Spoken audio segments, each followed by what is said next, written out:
Selamat pagi Oma Opa. Saya berharap kita semua dalam keadaan yang sehat dan sejahtera.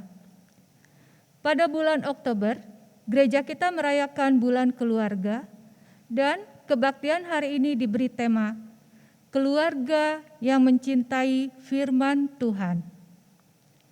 Mari kita siapkan hati kita sebelum beribadah. Mari kita bersaat teduh.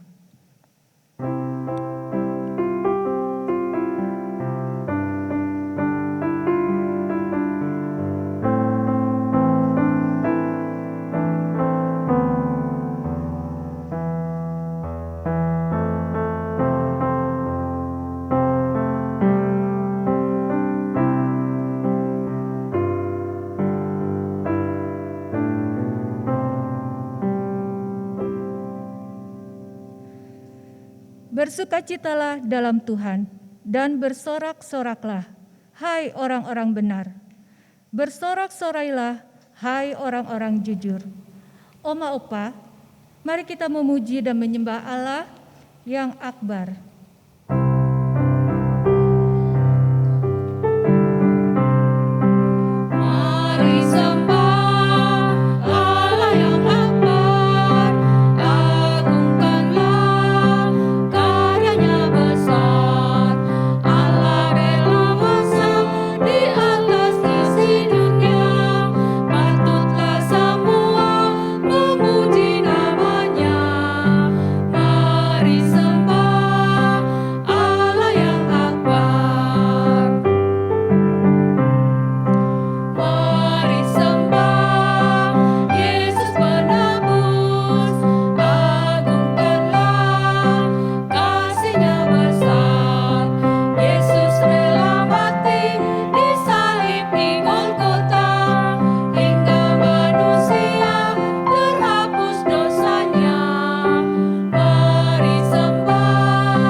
Oma Opa, mari kita berdoa kepada Tuhan. Bapa di dalam sorga, kami mengucap syukur atas berkat-Mu yang melimpah dalam kehidupan kami. Engkau menjaga dan melindungi keluarga kami di dalam keterbatasan fisik. Engkau memberikan kepada kami sukacita untuk menjalani keseharian kami. Terima kasih Bapa, karena sampai memutih rambut kami, Engkau setia menggendong kami. Saat ini kami hendak mengagungkan-Mu, kiranya Engkau menerima ibadah kami sebagai persembahan yang harum di hadapan-Mu. Di dalam nama Tuhan Yesus kami memohon. Amin. Opa Oma, tema ibadah lansia kali ini keluarga yang mencintai firman Tuhan. Sebelum mendengar firman Tuhan, mari kita siapkan hati kita dengan menaikkan pujian, firman-Mu ku pegang selalu.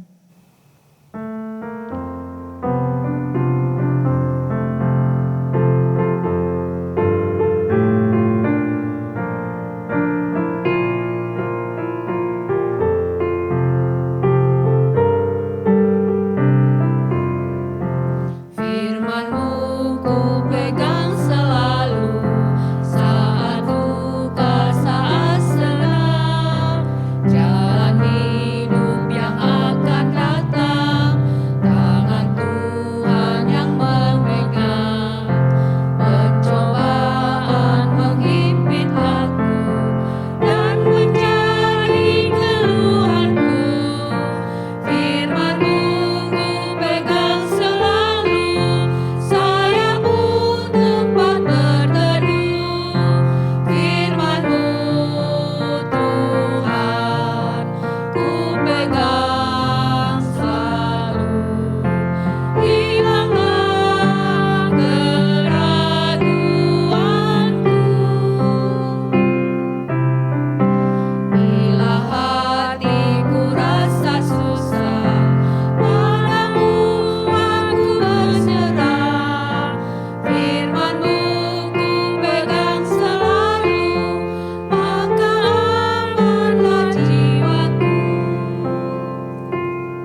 mari kita siapkan hati kita akan mendengarkan firman Tuhan.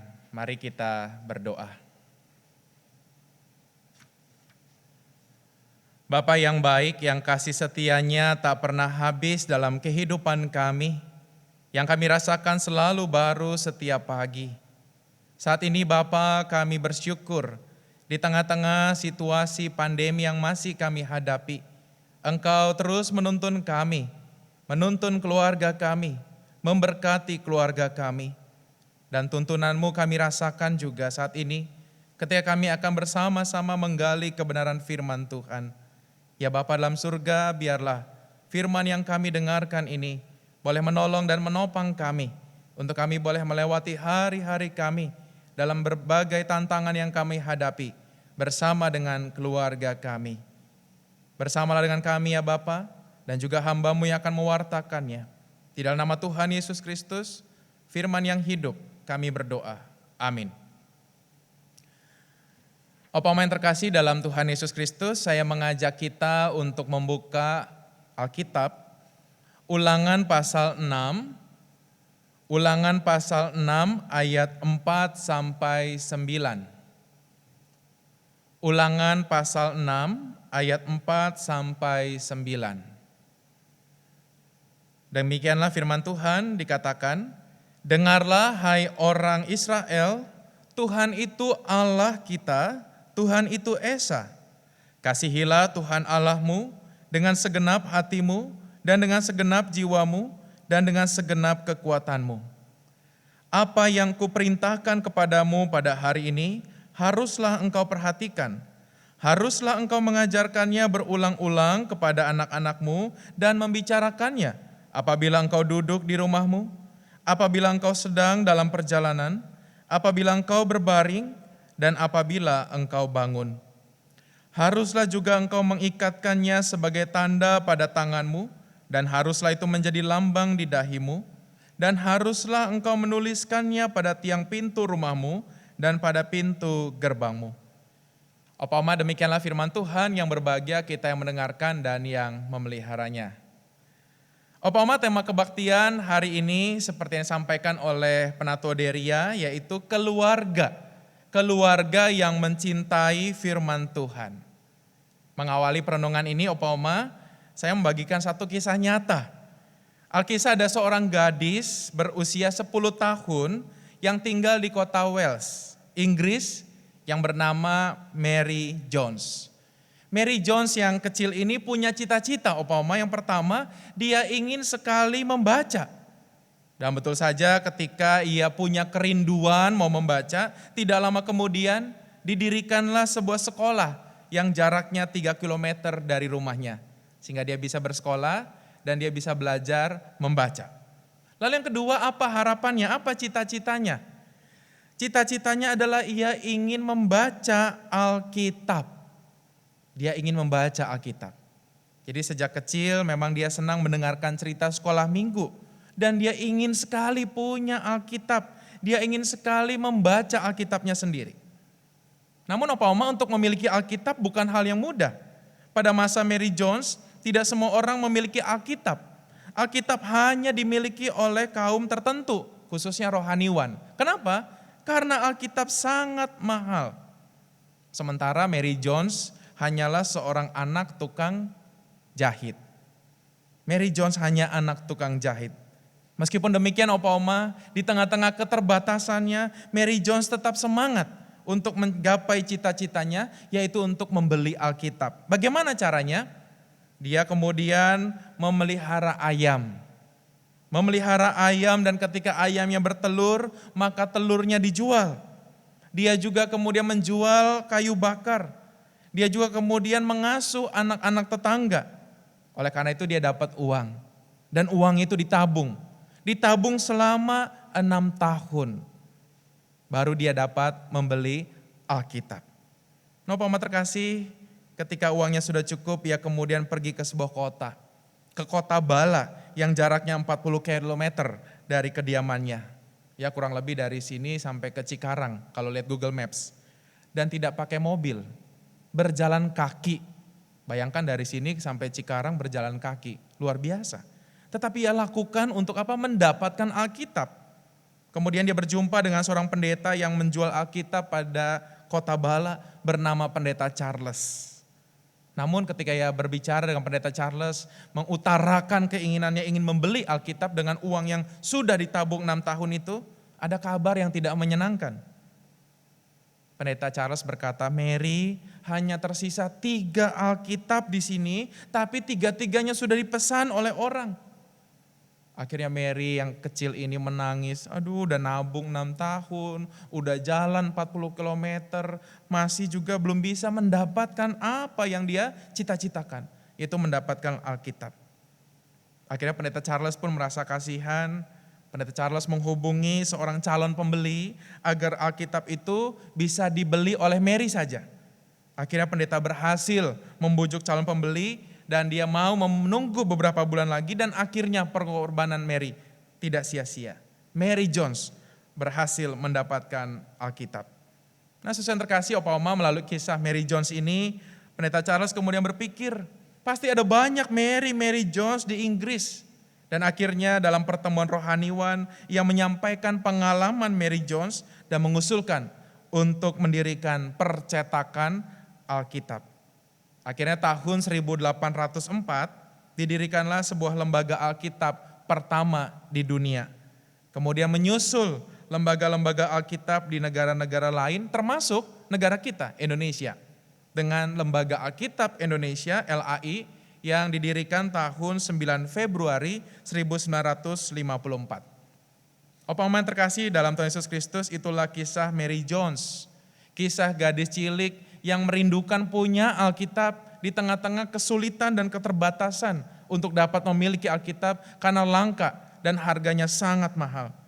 Tetapi kisah ini menginspirasi didirikannya lembaga-lembaga Alkitab di seluruh dunia. Opa Oma terkasih, tentunya apa yang dialami Mary Jones tidak kita alami apalagi oleh anak mantu cucu-cucu kita. Rasanya tidak perlu menabung 6 tahun untuk membeli Alkitab. Betul ya Opa Oma ya? Nggak perlu nabung ya. Kadang kalau ada yang ketinggalan di gereja juga kalau nggak diambil-ambil kita bisa bawa ya Opa Oma ya. Nggak perlu nabung ya. Rasanya kita tidak perlu menabung 6 tahun untuk membeli Alkitab. Alkitab dengan mudah bisa kita miliki. Anak-anak, cucu-cucu Opa Oma ketika dibaptis ya, mengaku percaya dikasih Alkitab oleh gereja. Bahkan kita bisa memiliki lebih dari 1 Alkitab. Opa Oma di rumah ada berapa Alkitabnya? Bu Lina ada berapa Alkitabnya Bu? Lebih dari 1 Bu? Oh 5 ya, padahal sekeluarga cuma 4 orang. Tapi Alkitabnya 5 ya. Artinya apa Opa Oma? Masing-masing kita bisa punya lebih dari 1 Alkitab. Dan kita bisa mendownload Alkitab di handphone kita. Sehingga kemanapun kita pergi, kalau kita lupa bawa Alkitab ke gereja, kita lupa bawa Alkitab ketika kita kumpul dengan keluarga kita, lalu kita mau saat teduh tinggal lihat handphone. Tinggal lihat handphone kita, lihat Alkitab. Artinya apa Opa Oma? Kita memiliki kesempatan yang lebih baik daripada Mary Jones. Kita punya kesempatan yang lebih baik daripada bocah cilik itu. Namun menjadi perenungan bagi kita Opa Oma pada hari ini dengan tema keluarga yang mencintai firman Tuhan, apakah kita sudah memakai kesempatan yang baik untuk mengenal firman Tuhan? Ketika kita punya berbagai cara, berbagai akses untuk melihat firman Tuhan, bahkan di tengah situasi pandemi ini di WhatsApp grup itu firman Tuhan seliweran Opa Oma ya, betul ya? Ada yang kirim renungan, ada yang kirim firman Tuhan. Tetapi menjadi perenungan bagi kita, sudahkah kita memakai kesempatan di tengah-tengah fasilitas yang Tuhan berikan? Kita punya Alkitab secara cetak, kita punya Alkitab secara online. Sudahkah kita memanfaatkan kesempatan itu untuk mencintai firman Tuhan, untuk mengenal firman Tuhan? Opa Oma terkasih dalam Tuhan Yesus Kristus, bangsa Israel telah dididik oleh Allah untuk betul-betul mencintai firman Tuhan. Jangan meninggalkan firman Tuhan. Dalam kitab Ulangan yang kita baca ini, sebetulnya bangsa Israel belum masuk tanah Kanaan, tetapi sedang dipersiapkan. Nanti kalau masuk ke tanah Kanaan, jangan lupakan firman Tuhan. Dalam Ulangan pasal 6 ayat 6 dikatakan, apa yang kuperintahkan kepadamu pada hari ini haruslah engkau perhatikan. harus engkau perhatikan. Semua perintah Tuhan, semua firman Tuhan haruslah diperhatikan. Nah, umpama terkasih dalam Tuhan Yesus Kristus, khususnya dalam ayat yang ke-6 ini, apa yang kuperintahkan harus selalu engkau perhatikan. Apa sih secara khusus ayat apa yang harus mereka ingat? Nah, kalau kita lihat di ayat sebelumnya, ayat yang keempat dikatakan demikian. Mari kita lihat Ulangan pasal 6 ayat 4 sampai 5. Dengarlah hai orang Israel, Tuhan itu Allah kita, Tuhan itu Esa. Kasihilah Tuhan Allahmu dengan segenap hatimu dan dengan segenap jiwamu dan dengan segenap kekuatanmu. Umpama dua ayat ini merupakan syahadat, merupakan pengakuan iman. Kalau pengakuan iman rasuli kita agak panjang ya umpama ya. Tetapi masa itu pengakuan imannya sederhana. Hanya mengatakan dengarlah hai orang Israel, Tuhan itu Allah kita, Tuhan itu Esa, kasihlah Tuhan Allahmu dengan segenap hatimu dan dengan segenap jiwamu dan dengan segenap kekuatanmu. Pengakuan iman ini disebut dengan Shema Israel. Dengarlah, Shema itu dengarlah, dengarlah Israel, Shema Israel. Dan syahadat ini mengingatkan mereka untuk senantiasa mencintai Tuhan dan firman-Nya. Oleh karena itu ketika mereka nanti akan pergi ke tanah Kanaan, terus mereka diingatkan, cintai Tuhan, dengarkanlah, perhatikanlah firman Tuhan. Supaya ketika mereka sampai di tanah Kanaan itu kan bukan tanah kosong ya sudah ada penduduknya, sudah ada bangsa-bangsa Kanaan yang tinggal di sana yang menyembah berhala. Allah tidak mau ketika bangsa Israel masuk ke tanah Kanaan ikut-ikutan dengan kebiasaan bangsa-bangsa Kanaan menyembah berhala. Oleh karena itu dari awal sebelum masuk tanah Kanaan sudah diwanti-wanti. Dengarkanlah apa yang kusampaikan, perhatikanlah apa yang kusampaikan. Yaitu apa? Tuhan itu Esa dan kasihilah Tuhan Allahmu. Nah, umpama syahadat inilah yang harus diucapkan oleh orang Israel setiap bangun tidur. Setiap bangun tidur sebelum ngapa-ngapain, mereka harus ucapkan dua ayat ini. Syahadat ini, pengakuan iman mereka. Setiap bangun tidur mereka harus ucapkan ini. Baik itu orang tua, lansia, baik itu orang tua maupun anak-anak. Harus ucapkan syahadat ini. Dua ayat ini harus hafal. Begitu bangun tidur langsung otomatis diucapkan. Mengingatkan apa? Harus mencintai Tuhan dan titah Tuhan. Bahkan saudara yang terkasih, cintanya pada Tuhan dan firman-Nya harus diteruskan kepada generasi selanjutnya, anak cucu mereka. Dikatakan di ayat 7, haruslah engkau mengajarkannya berulang-ulang kepada anak-anakmu dan membicarakannya apabila engkau duduk di rumahmu, apabila engkau sedang dalam perjalanan, apabila engkau berbaring dan apabila engkau bangun. Bagaimana firman Tuhan yang tadi, syahadat tadi harus diajarkan berulang-ulang. Kenapa diajarin berulang-ulang? Kenapa? Karena kadangkala kita suka lupa. Anak-anak kita ketika diajarkan gak cukup sekali, suka lupa.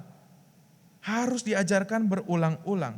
Lalu kemudian membicarakannya apabila engkau duduk di rumahmu, sedang dalam perjalanan, berbaring, dan ketika bangun. Artinya apa? Dalam setiap situasi kondisi, firman Tuhan itu harus selalu diajarkan.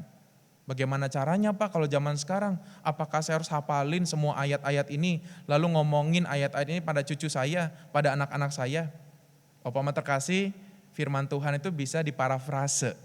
Ya, firman Tuhan itu bisa diparafrase, artinya apa? Kita ucapkan ulang dengan bahasa sendiri, dengan bahasa yang sederhana, yang bisa dimengerti oleh anak cucu kita. Misalkan opa-oma ketika opa-oma makan bareng dengan cucu-cucu. Lalu kemudian sebelum makan, ya, pas lagi makan, tiba-tiba cucu langsung ngambil makanan. Lalu opa-oma melarang, jangan makan dulu. Apa harus dilakukan sebelum makan? Berdoa. Kenapa sih harus berdoa? Kita mengucap syukur kita harus mengucap syukur karena makanan ini datangnya dari Tuhan. Kita harus mengucap syukur kepada Tuhan. Apakah itu ada ayatnya di Alkitab? Kata-kata tadi kan gak ada juga ya, tetapi kita ingat bahwa ada dalam 1 Tesalonika, mengucap syukurlah dalam segala hal. Kita gak ngomongin persis ayat Alkitab, titik komanya, tapi kita parafrase. Lalu kemudian ketika opa-oma satu kali jalan-jalan ke puncak, meskipun sekarang lagi PSBB gitu ya, Nanti kalau sudah normal, jalan-jalan ke puncak, lihat ada gunung di sana. Lalu tanya ke cucu-cucu, "Cu, itu gunung ya?" "Iya Oma." "Siapa yang ciptain?" "Yang ciptain itu opa, yang ciptain itu papa mama." "Oh bukan, yang ciptain itu adalah Tuhan." Kita nggak bahas kitab Kejadian pasal 1, Tuhan pencipta segala semesta, 1 sampai berapa ayat gitu ya, tidak. Tetapi dengan seperti kalimat tadi, kita memparafrasekan, mengatakan secara ulang dengan bahasa kita bahwa dunia ini termasuk gunung itu ciptaan Tuhan. Nah, Bapak terkasih dalam Tuhan Yesus Kristus, dalam berbagai kondisi, ketika kita makan bersama cucu kita, ketika kita sedang berjalan-jalan, ketika kita berada di kendaraan, ketika kita sedang mau tidur bersama cucu kita bisa ngomongin firman Tuhan. Memparafrasekan tentunya, memparafrasekan. Nah, Bapak terkasih dalam Tuhan Yesus Kristus, dikatakan di ayat yang ke-8, tradisi yang dilakukan oleh bangsa Israel, haruslah juga engkau mengikatkannya sebagai tanda pada tanganmu, dan haruslah itu menjadi lambang di dahimu, dan haruslah engkau menuliskannya pada tiang pintu rumahmu dan pada pintu gerbangmu. Umpama menarik dari ayat ini, maka ada sebuah tradisi. Tradisi apa? Di kemudian hari setelah ayat ini disampaikan, bangsa Israel itu membuat tefilin. Tefilin itu kotak hitam yang isinya adalah kertas. Kertas ini isinya apa? Ditulis firman yang tadi, ayat 4-5 tadi, Shema Israel, ditulis. Ditulis tentu pakai bahasa Ibrani gitu ya. Ditulis lalu dilipat-lipat. Kalau nonton film silat mah itu kayak jimat ya, zaman dulu begitu ya. Tapi ini bukan seperti itu, ya, bukan untuk jimat. Tetapi apa? Digulung-gulung, dimasukkan ke kotak hitam, lalu di dalam ritual sehari-hari ketika mereka pagi hari, kan ibadah mereka bisa 7 kali sehari ya. Ibadah pertama di pagi hari, mereka itu ikatkan tefilin itu di dahi, lalu di lengan. Setiap ibadah pertama kali di pagi hari, mereka ikatkan firman Tuhan di dahi. Kenapa sih di dahi? Karena di kepala inilah pusat dari pikiran kita. Ketika kita mau melakukan yang jahat, awal mulanya dari sini, dari pikiran. Oleh karena itu bangsa Israel diingatkan, ketika mereka hidup menjadi pengikut Tuhan, maka mereka harus menjaga pikiran mereka. Biarlah ketika mereka menjaga pikirannya, maka lengan mereka menunjukkan apa? Tubuh mereka tidak melakukan dosa. Ketika mereka dikontrol oleh firman Tuhan, maka tubuh mereka pun akan dikontrol oleh firman Tuhan. Sampai sekarang Opa Oma, orang-orang Yahudi kalau Opa Oma lihat nanti searching di YouTube atau di Google cara mereka beribadah, mereka selalu menggantungkan tefilin di dahi dan juga di lengan. Dan mereka juga menggantungkan ayat-ayat itu di tiang pintu rumah. Lalu kemudian di pintu gerbang, supaya apa? Supaya anak-anak cucu mantu mereka ngeh. Ketika mau keluar rumah, oh iya ya ada ayat ya. Ada ayat, kasihlah Tuhan Allahmu. Allah itu Esa. Ketika mau keluar dari rumah ada gerbang, oh iya ya ada ayat. Sehingga anak-anak cucu mantu bisa melihat, diingatkan kembali. Bahwa Tuhan itu Esa dan harus mencintai Tuhan dan harus mencintai firman Tuhan. Nah Pak Amat terkasih, dalam konteks sekarang apa sih yang bisa kita lakukan? Apa kita harus menggantungkan ayat-ayat di semua pintu rumah? Apa kita harus menggantungkan itu di pintu gerbang? Apa kita harus menggunakan tefilin di dahi dan juga di lengan? Ya tentu tidak juga Opoma. Tapi bagaimana saya pernah kenal satu orang yang berupaya untuk mencintai firman Tuhan. Dia ingin sekali membaca firman Tuhan, tapi kadang-kadang kan manusia suka lupa ya Opoma ya. Begitu bangun tidur yang diingat, aduh kain cucian, aduh belum masak, aduh ngurus cucu. Jadi lupa deh. Ya. Akhirnya apa yang dia lakukan? Dia tulis di pintu kamarnya. Dia tulis dengan karton, dia tulis dengan kalimat tanya, sudahkah Anda membaca firman Tuhan? Tepat di depan kasurnya, begitu bangun, dia lihat pintu, tulisan itu yang dia lihat. Tulisan itu yang dia lihat. Supaya apa? Oh iya ya belum baca firman Tuhan. Kenapa? Kita suka lupa, suka kebablasan. Betul ya Bu Der ya? Betul ya Bu Lina ya? Kalau udah ibu rumah tangga gitu katanya bangun tidur, nyiapin sarapan lah, ngurusin ini itu lupa. Tapi kita harus mengkondisikan. Sama seperti bangsa Israel. Kita mau mencintai firman Tuhan, kadang-kadang kita lupa membaca firman Tuhan, maka kita harus mengkondisikan. Kalau bangsa Israel selalu menggantungkan ayat-ayat firman Tuhan, menempelkan firman Tuhan di dahi dan di lengan, kita juga jangan mau kalah. Kita harus mengkondisikan. Bagaimana caranya supaya saya tidak lupa? Tadi tipsnya bisa kita lakukan. tuliskanlah di pintu kamar kita atau ketika kita bangun tidur, apa sih yang kita lihat pertama kali ya? Mungkin lemari, tempel di lemari. Sudahkah Anda membaca firman Tuhan hari ini? Nah, Bapak terkasih dalam Tuhan Yesus Kristus, memang pada akhirnya firman Tuhan itu tidak hanya untuk kita sendiri. Tapi mari kita juga sama seperti bangsa Israel, mengajarkan firman Tuhan itu. Mengajarkan firman Tuhan itu kepada generasi selanjutnya. Opa Oma di rumah bersama dengan anak, mantu, cucu, ketika Opa Oma membaca Alkitab, ingat juga untuk mengajak mereka.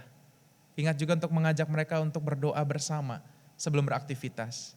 Mengajak mereka membaca Alkitab bersama.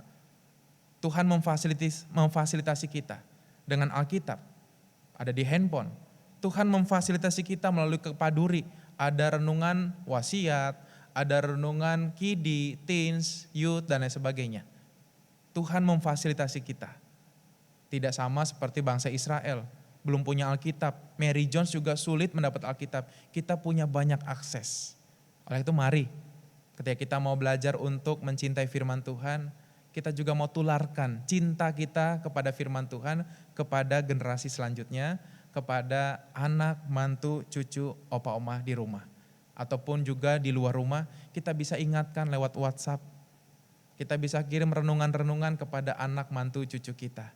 Dengan demikian mereka diingatkan, dikondisikan, oh iya ya Tuhan itu baik. Oh iya ya, di dalam perjalanan hidup kita harus taat kepada firman Tuhan. Kenapa opa oma? Karena kita menyadari, khususnya cucu-cucu opa oma, itu dikelilingi oleh pergaulan yang buruk. Dikelilingi oleh pergaulan yang tidak baik. Dan ketika opa oma mengingatkan dengan WhatsApp group ya, di keluarga ataupun japri renungan-renungan untuk anak-anak, opa oma, cucu-cucu opa oma, maka cucu-cucu diingatkan, oh iya ya, gak boleh nyontek. Harus hidup jujur. Tadi oma udah kirim renungan, hidup jujur. Maka saya gak boleh nyontek. Oh iya ya, tadi diingatkan kalau kita berkendara itu harus patuhi lalu lintas. Ketika lampu merah meskipun kita buru-buru harus stop. Kenapa? Karena tadi firman Tuhan yang dikirim oleh mama saya, oleh papa saya mengingatkan supaya taat kepada pemerintah. Nah, Bapak terkasih, dalam Tuhan Yesus Kristus firman Tuhan yang dibagikan tidak akan kembali dengan sia-sia. Akan suatu saat nanti akan berbicara dan akan mengena dalam situasi kehidupan kita dan juga orang-orang yang kita bagikan firman Tuhan kepada mereka. Oleh kata Opa Oma dalam Tuhan Yesus Kristus, mari biarlah kita boleh tetap terus mengkondisikan hidup kita dan juga keluarga kita untuk mencintai firman Tuhan. Ketika kita mencintai firman Tuhan, maka kita yakin firman itu tidak akan kembali sia-sia. Firman Tuhan akan menolong kita, menjadi perisai iman bagi kita. Di tengah-tengah pergumulan yang kita hadapi, di tengah-tengah tantangan yang dihadapi oleh anak, mantu, cucu, opa, oma. Firman Tuhan itu akan menguatkan kita semua. Mari di tengah-tengah bulan keluarga ini kita landaskan cinta kasih kita kepada keluarga dengan dasar cinta kepada Tuhan, cinta kepada firman-Nya. Amin.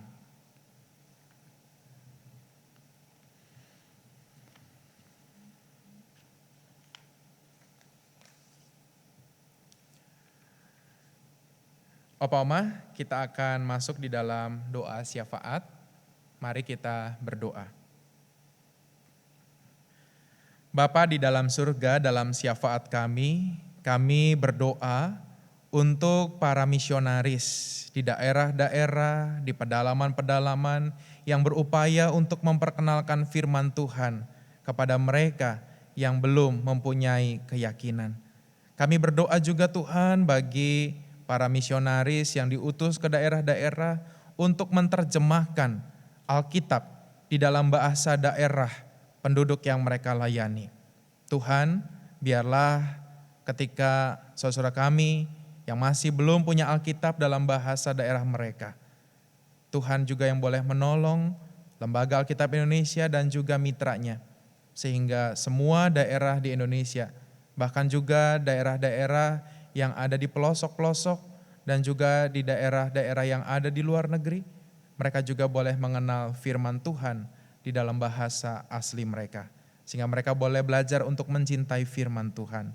Kalau kami boleh diberikan kesempatan untuk memiliki berbagai akses membaca Alkitab, baik Alkitab secara online maupun buku, Kami mohon Tuhan, berikanlah kerinduan kepada kami, seperti rusa yang rindu akan sungai. Biarlah kami terus diberikan rasa dahaga untuk kami boleh terus mencari Tuhan, karena Tuhan adalah sumber kehidupan kami. Bapa dalam surga, bantulah kami, supaya kami dapat mengkondisikan diri kami dengan berbagai cara, sehingga pada akhirnya setiap bangun tidur, ataupun ketika kami menjelang tidur, kami boleh menggeluti firman Tuhan. Ya Bapa dalam surga, pada akhirnya kami mohon, biarlah firman Tuhan itu juga boleh bertumbuh, berbuah dalam kehidupan kami dan keluarga kami, sehingga di tengah-tengah tantangan khususnya pandemi yang kami hadapi, kami boleh merasakan sukacita, kami boleh tetap bersyukur karena kekuatan dari firman yang kami baca setiap hari. Bapa dalam surga, kami juga saat ini teringat untuk opa oma yang sakit. Kami teringat untuk Ibu Sinta Sutardi, Ibu Mariati Chandra, Ibu Anita, Ibu Oni Nugraha, Ibu Linda Tandayu, Bapak Cendana Wiraya, Bapak Heri Setiawan, Ibu Isnarti Hananto, Ibu Susan Setiawan, dan juga pemulihan bagi Bapak Michael dan juga Bapak Winardi. Dan mungkin ada nama-nama yang tidak hamba-Mu sebutkan, tapi kami ingat mereka dalam doa kami, dalam hati kami masing-masing. Tuhan jamahlah mereka. Dan kami percaya ada waktu yang indah, ada rencana Tuhan yang terbaik yang Tuhan nyatakan kepada saudara kami yang terkasih. Kami juga teringat untuk saudara kami yang berulang tahun. Kami teringat untuk Ibu Ratna Setiawan, Bapak Dodi Wijaya, Ibu Ke Yuing, Ibu Wiliana Rustan, Ibu Lisbeth, Ibu Erlina Setianingsih, Ibu Marta Liliana, dan juga saudara kami yang mungkin merayakan hari ulang tahun pernikahan atau mungkin juga mengalami peristiwa bahagia karena kelahiran cucu ataupun cicit. Kiranya Tuhan menyempurnakan sukacita mereka, sehingga mereka boleh diingatkan betapa Tuhan itu baik. Sehingga ketika mereka melangkah di hari-hari selanjutnya, ketika mereka mendapatkan tantangan kehidupan, mereka boleh tetap percaya bahwa ada Tuhan yang baik, yang senantiasa menolong, menyertai mereka. Kami juga saat ini berdoa ya Bapak untuk pemerintahan kami. Kami berdoa juga untuk tenaga medis yang masih berjuang untuk memberikan yang terbaik bagi para pasien COVID. Bapa dalam surga, kami berdoa, biarlah Tuhan boleh memberkati mereka, sehingga dalam keputusan pemerintahan kami menjadi keputusan yang terbaik dan yang terbijak untuk bangsa dan negara kami. Kami berdoa juga untuk para pasien, biarlah Tuhan yang boleh sembuhkan mereka dengan bantuan dari tim medis. Kami juga saat ini berdoa ya Bapak, kalau para ilmuwan sedang mengupayakan untuk menemukan dan pada akhirnya juga akan mendistribusikan vaksin COVID-19. Tuhan yang menyempurnakan segala upaya mereka. Di dalam keterbatasan mereka kami percaya Allah turut bekerja. Allah turut bekerja untuk kebaikan bangsa dan dunia ini. Bapa dalam surga, terima kasih. Kami mau serahkan seluruh pengharapan kami, seluruh cita-cita kami, seluruh pergumulan kami bersama dengan keluarga kami. Ke dalam nama Tuhan kami Yesus Kristus, Tuhan dan Juru Selamat kami yang hidup. Amin.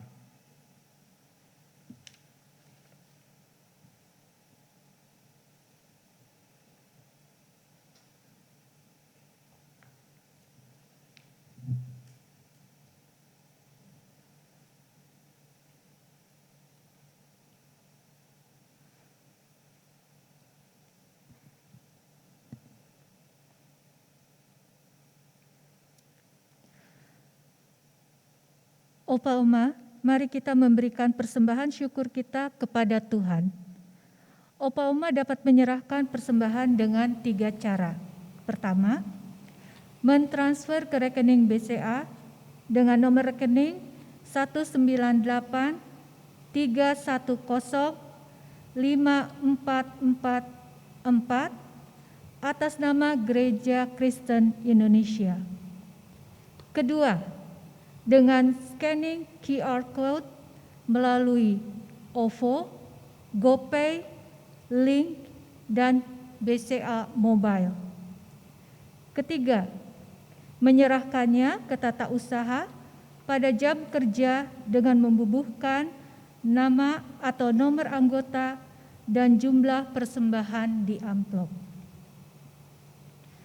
Firman Tuhan berkata, Tuhan adalah kekuatanku dan perisaiku, kepadanya hatiku percaya. Aku tertolong, sebab itu beria-ria hatiku dengan nyanyian, aku bersyukur kepadanya. Mari kita berikan yang terbaik kepada Tuhan sambil memuji Tuhan. Ucap syukur pada Tuhan.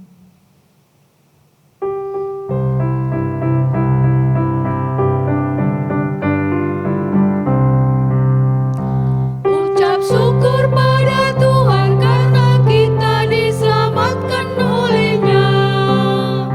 Senandungkan lagu baru, senandungkan lagu baru bagi-Nya.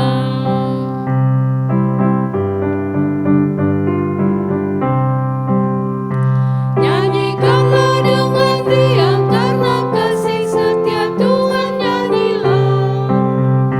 Senandungkan lagu baru, senandungkan lagu baru bagi-Nya.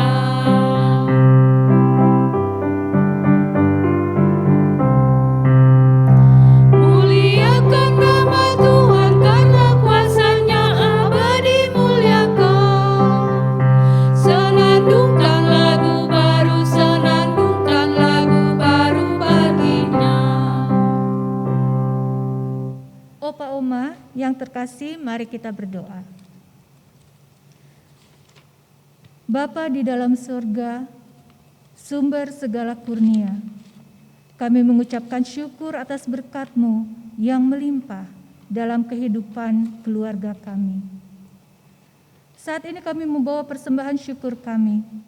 Kiranya persembahan ini berkenan di hadapan-Mu. Di dalam nama Tuhan Yesus, kami memohon. Amin. Opa Oma, bersama anak mantu cucu, mari kita belajar untuk mendekatkan diri kepada Tuhan melalui pembacaan firman Tuhan.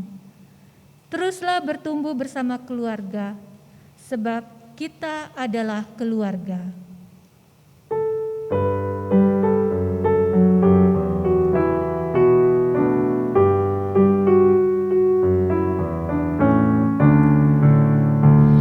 Kita adalah keluarga, aku dan kamu, kita satu.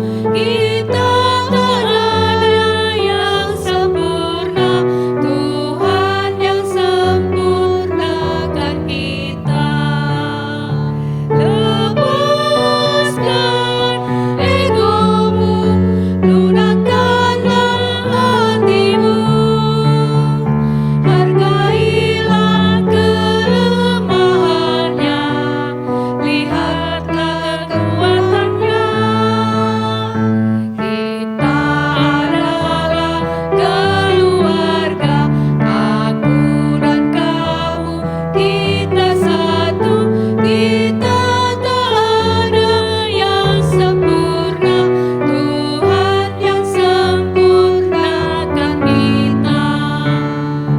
Marilah semua menyatakan kasih-Nya, bersama lewati tantangan, bersuka melayani-Nya.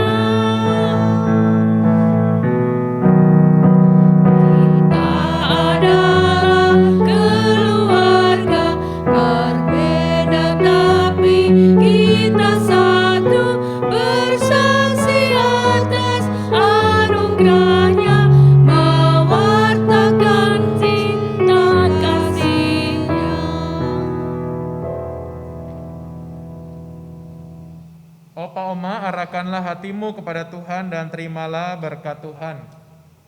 Kiranya Tuhan memberkati saudara dan menumbuhkan kerinduan kepada saudara untuk menggeluti firman Tuhan, bagaikan rusa yang merindukan sungai yang berair. Amin.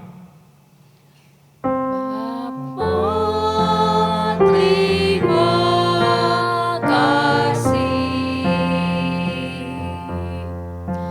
Bapa, terima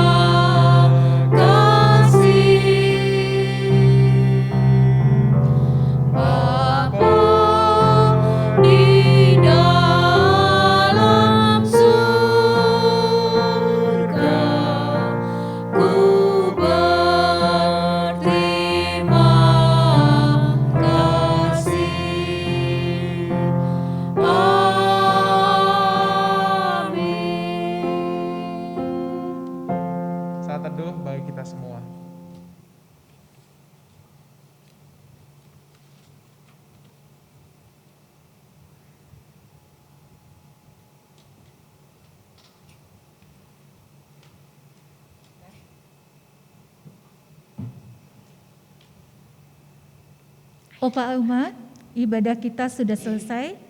Kiranya firman Tuhan yang baru saja kita dengar mengingatkan kita semua untuk tetap berempati terhadap sesama di tengah pandemi. Saya ingin menyampaikan ayat hafalan buat Opa Uma yang terambil dari Mazmur 112 ayat 1 sampai 2. Mazmur 112 ayat 1 sampai 2. Demikian. Haleluya. Berbahagialah orang yang takut akan Tuhan, yang sangat suka kepada segala perintahnya. Anak cucunya akan perkasa di bumi. Angkatlah orang benar akan diberkati. Saya ulangi, Mazmur 112 ayat 1 dan 2. Haleluya, berbahagialah orang yang takut akan Tuhan, yang sangat suka kepada segala perintahnya. Anak cucunya akan perkasa di bumi. Angkatan orang benar akan diberkati. Opa Uma, ibadah kita sudah selesai. Selamat melanjutkan aktivitas, tetap semangat dan jaga kebersihan. Doakanlah agar pandemi ini segera berakhir dan kita dapat berjumpa kembali di gereja. Tuhan memberkati.